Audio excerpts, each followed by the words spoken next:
What's up everyone, John from ARTV. It's time for a review of album number 6, Tell Me You Love Me by pop star Demi Lovato. It was kicked off by the euphoric and kind of poppy Telling Off the Haters song Sorry Not Sorry, which is quite cheesy and predictable, but I'd be lying if I didn't say that it was at least a little bit of fun. I mean, it's not one of those songs that I am drawn to continuously, but there is a little bit of flair there. I like the gospel-tinged backing vocals and just how kind of unabashedly pop it is. I like an upbeat, up-tempo pop song, especially these days. I feel like we're kind of lacking in that department. So for that, I will say good job, but for the most part, it didn't exactly get my expectations for the album up too high. So as a whole, how does this record sound? I haven't really enjoyed a full-length project from Demi since Demi, which came out a few years ago at this point. So I was a little bit nervous and hesitant going in, especially seeing that I didn't feel like she was going to do anything too drastically different. And honestly, a lot of this album does play it very safe. And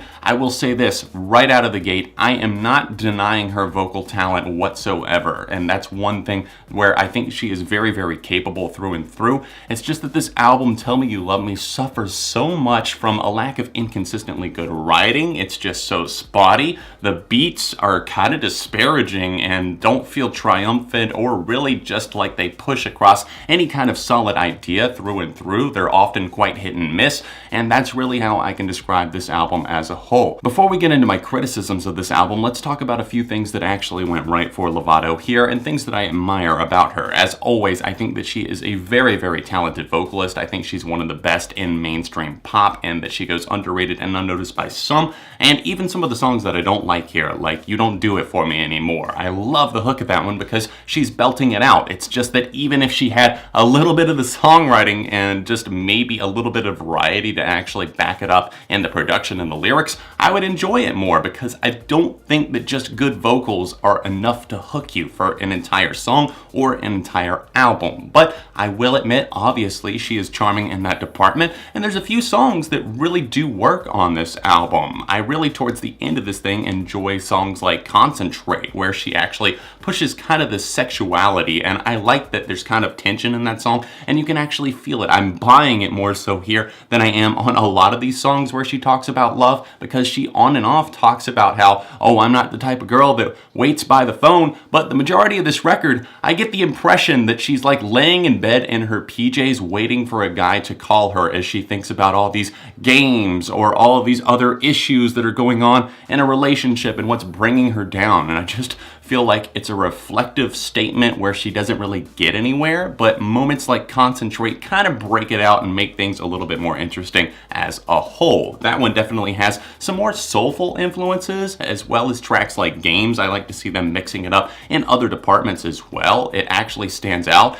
and I have to admire about Crybaby, which comes right before both of those tracks, there's a little bit of a guitar and rock flair to it, and even though I detest the lyrical content of that song, we will get into that about some of these lines that are just awful, I have to say that stands out. And the album opens up solid enough with 3 songs that I could consider solid enough pop material. I enjoy them. In fact, I saved a few of them, and Sorry Not Sorry opens the record up. It's just that we don't get anything that matches that poppiness or that level of charisma or just putting yourself out there with a lot of flair and spunk. I'm not feeling that from the other 11 tracks, and even though some might come a little bit close, I don't think that she hits on that level. But it goes into a little bit of a different territory as we get into the title track, the second song here, Tell Me You Love Me, which I find to be quite good. I really like her vocal charm on this one, and it's catchy, and it's something where she is asking for love. She wants it to be requited by the other person, and the chorus on it really does stick. Sexy Dirty Love is the final song that I really enjoy before we get to the drop off in quality on Tell Me You Love Me, because I feel like this one is more of an electro pop charge. It pushes the idea to the forefront. It's just really catchy. It knows what it wants to be, very unabashedly pop in the sense that it's going for it, not holding back, and it's having fun without taking itself too seriously. And then right after that, we get moments like You Don't Do It For Me Anymore. And this is where I feel like the album just gets so predictable. At every turn, I can see exactly what she's wanting to say. And it's like I said before, even though there are aspects of these songs that I enjoy, whether it be a vocal performance, part of the production, or the instrumental, it's not enough to hold your attention. And it's another one of these pop albums that's just in one ear, out the other. There's so much fluff and filler here that it's not even funny. The track Lonely is so bare bones and minimalistic, I don't know exactly what I'm supposed to be drawn to or what I'm supposed to like about the song. It's kind of like a skittering hi-hat that goes throughout the chorus, and she just draws out "Don't Leave Me Lonely" throughout this entire chorus. And then Lil Wayne comes in for a feature that feels all too long. He just overstays his welcome on a feature that's not even that long. He sounds like he's hopped up on cough syrup, just really down, mellowed out, sounding like he's just kind of void of himself.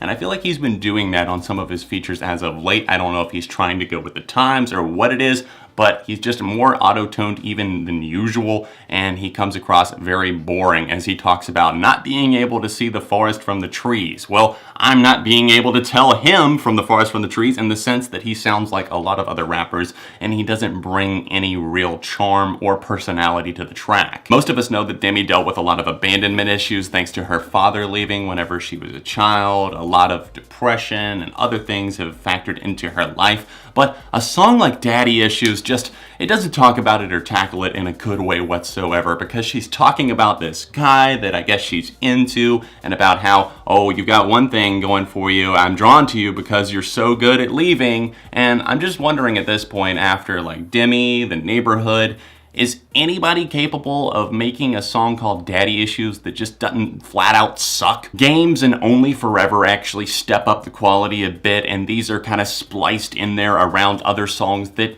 don't have that flair, and I don't know if these songs aren't that great and they're just standing out to me more because the songs around it aren't very good, but I think that these have much more of a tempo, a balance, a vocal hook, and just the production quality that some of the others don't, and they just don't stack up whenever compared to ones like this, especially stuff like Ruin the Friendship that just I can't even talk about that song because it's just so bad to me. Ruin the Friendship. She's talking about like, oh yeah, she's trying to get dark and sexy. Let's put on the vibe. Let's throw everything out the window. I don't care if we can't just be friends anymore. I want this right now. And that's just another one of the conflicting messages that I don't understand on this album. It's so inconsistent, and I don't think that this album as a whole is meant to be taken one way or another or be one statement. But overall, I'm just left kind of feeling confused on Tell Me You Love Me. I don't know which songs I really like all that much. There's not that many of them whatsoever,